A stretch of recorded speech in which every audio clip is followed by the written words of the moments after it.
How are you, Sully? What's happening, buddy? I got kind of a dreary Saturday here. Supposed to be on my way. Originally, you thought you'd be on your way to a Diamond Classic baseball game, but those games rained out today and postponed until tomorrow. So maybe take advantage to get a little extra shut-eye this morning and head out tomorrow.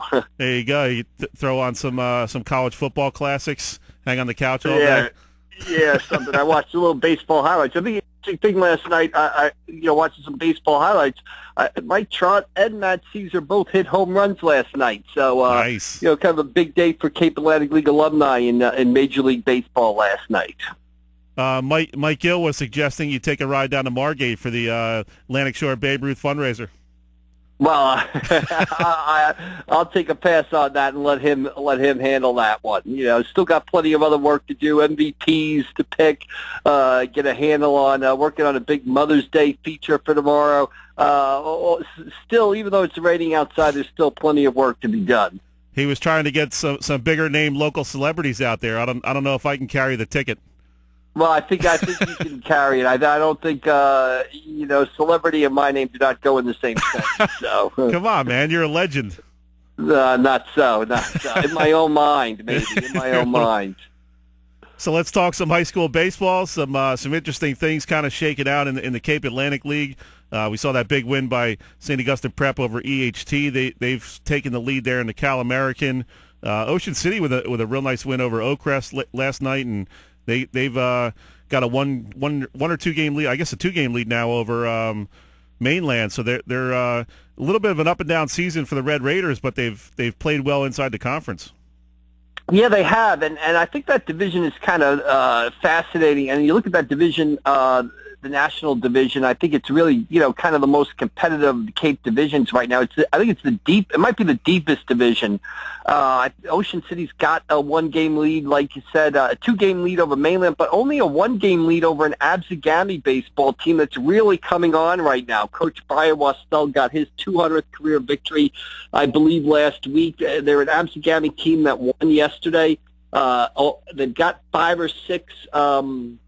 They won 5 or 6 in a row, and I believe those two teams, Ocean City and Absegami, are scheduled to play on May 23rd, which is the day after the playoffs begin. So that the national division could come down to that game. And then when you look at the American division, like you said, St. Augustine Prep controls its own destiny there. And you look at the United division, that division has kind of been wrapped up with St. Joe beating Holy Spirit last Monday to clinch that division. So the Cape Atlantic League baseball races, coming to a head is really, you think about it, there's only, another 2 weeks or 8 days really left in the regular season.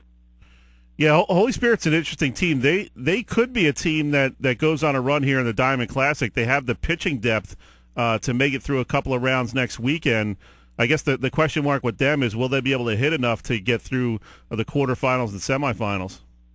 Yeah, absolutely. I'll be going out to Hamilton tomorrow to cover that game. Holy Spirit plays Hamilton at 4 o'clock in a first-round Diamond Classic game. And like you said, the Diamond Classic then becomes a war of pitching attrition, and it'll definitely be interesting to see how it unfolds this year. I mean, usually those Diamond Classic semifinals and championship games sometimes turn into slugfests because teams are down to their 4th or 5th pitcher. It'll be interesting to see what they're like next season, what the game's like this year, now that you have the pitching rules involved, the 110 pitches max, the 140 for 5 days. So it'll be interesting to see how that unfolds. But and Holy Spirit, like you said, has the pitching depth to do some things. And the Diamond Classic, I've had coaches tell me when it gets to next weekend, the public school playoffs start a week from this Monday, and the Diamond Classic finishes up Saturday and Sunday. So a lot of public school coaches believe that non-public teams have an edge. They can throw better pitchers next weekend because they don't have to worry about that playoff game on Monday. The non-public playoffs begin later in the week. So, Holy Spirit is a team, with that pitching that could get hot. It's a little bit of a catch-22 for some of the public school teams because do you go for that Diamond Classic championship, or do you kind of dial back and say, hey, we'd rather focus our attention on the state playoffs, and so that can determine the pitching rotations, which relievers use, all that kind of thing. That's why a lot of times you do see one of these non-publics in the championship game. Yeah, or that's why you see the games be high scoring on Sunday, or the championship game be high scoring, because teams are saving pitchers. So I mean, you can hit your way to a Diamond Classic championship. I mean, and public school teams have been successful at it. Eastern is the defending champion. Washington Township won it a few years ago. I mean, Buena Regional won it a couple of years ago. So while non-public teams do have the edge, public school teams can, sort of slug their way to a Diamond Classic title. Talking with Mike McGarry of the Press of Atlantic City. Mike, give us some of your thoughts. You were out there at Buena Regional on Thursday. Give us some of your thoughts on the Atlantic County Track Championships. Well, I thought, obviously a great meet, and I think a couple things sort of stick out. First of all, just how dominant the Egg Harbor Township boys track and field team is. They really dominated the event, and they've got to be a top contender for a South Jersey Group 4 championship and even a state Group 4 championship. Amir Brock and Bo Melton kind of going back and forth in the 100 and 200 dashes was great to see. Bo Melton of Cedar Creek wins the 100. Amir Brock comes back in the 200, runs a personal best, breaks 22 seconds, wins that event. Alex DeSoy wins the 400. Aiden Hendricks wins the 800. Eric Barnes wins the 1600. They get some victories in the field. Egg Harbor Township, just a tremendous track and field team with a lot of depth and continued its excellent season. So really dominated the Atlantic County Championships. I think they scored 200 and something points. I think Oak Crest was second with 70 points. So I can't remember a county championship being decided by such a lopsided margin. The other thing that sort of stands out is the mainland girls track and field team. I mean, everybody knows about Alyssa Aldridge, and she did a great job out there winning 3 events. She was the only athlete to win 3 events. She won the 3 distance events, the 800, the 1600, the 3200. Not a lot of recovery time between those races, but she sort of grinded her way through all 3 races for the team.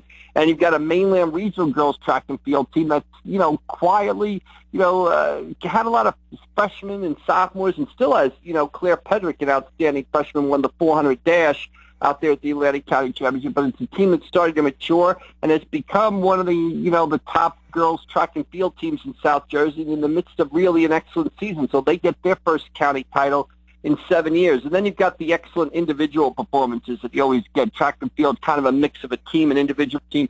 You got Rebecca Clark of Pleasantville winning the 100 and 200 dashes for the second straight year. And you've got Kate Antonucci winning the shot put, winning the javelin, finishing second in the discus, and then hustling out of Buena Regional to make the Holy Spirit prom. So a full number for Cade there. Yeah, Mike, talk a little bit more about Rebecca Clark. She's really come on as one of South Jersey's better sprinters the last couple of years, and saw her a little bit out there last year at the counties doing well, and obviously repeats this year in both those sprint events. Yeah, she kind of a little bit under the radar a little bit in the past, but like you said, it's unusual that you can win the 100 and 200 in back-to-back years. It'll be interesting this Thursday. You've got the Cape Atlantic League Track and Field Championships out at Bridgeton, and it'll be interesting to see Rebecca Clark match up against Ayana Kalak of Ulma, one of the state's top sprinters. So that'll be a great race out there in the 100 and the 200, seeing those two go head-to-head this Thursday out at Bridgeton for the Cape Atlantic League Championship. Can anybody really challenge these Egg Harbor Township boys in terms of when you get to the league championships?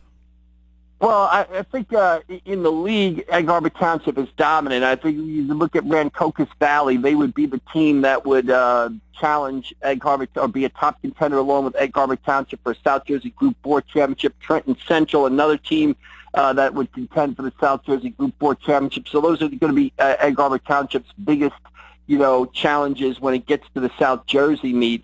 But as far as locally, I mean, I can't hard-pressed to find a Cape Atlantic League team that's been as deep and as talented as the Eagles are right now. But RV and Trenton are 2 teams that, will give them all they can at the South Jersey Group 4 Championships. Yeah, I mean, we talk a lot about their relay teams and their mid-distance guys, but they have a pretty deep squad with a lot of good throwers and really can get points in almost any event.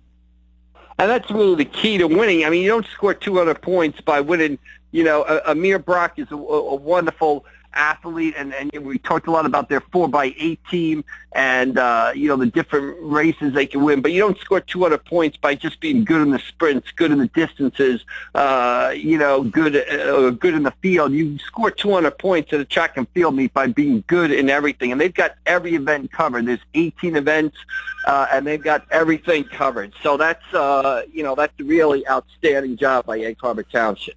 It was funny. I was out there earlier this week, Mike, and talking to Coach Ryan Smith. He was in the clubhouse behind the softball field trying to dig up a uniform for a kid. They got like 85 kids out there for the track team.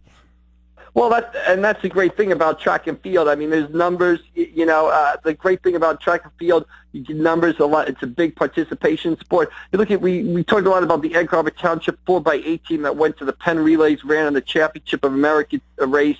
Was the top American team in that race. Just to give you an idea of Egg Harbor Township's depth, they won the 4x8 at the Atlantic County Championship, but none of the kids that ran in the 4x8 at the Penn Relays were on the 4x8 team that won the county championship. So in essence, their backup team won the 4x8 county championship. So that just shows you the depth that the Eagles have right now.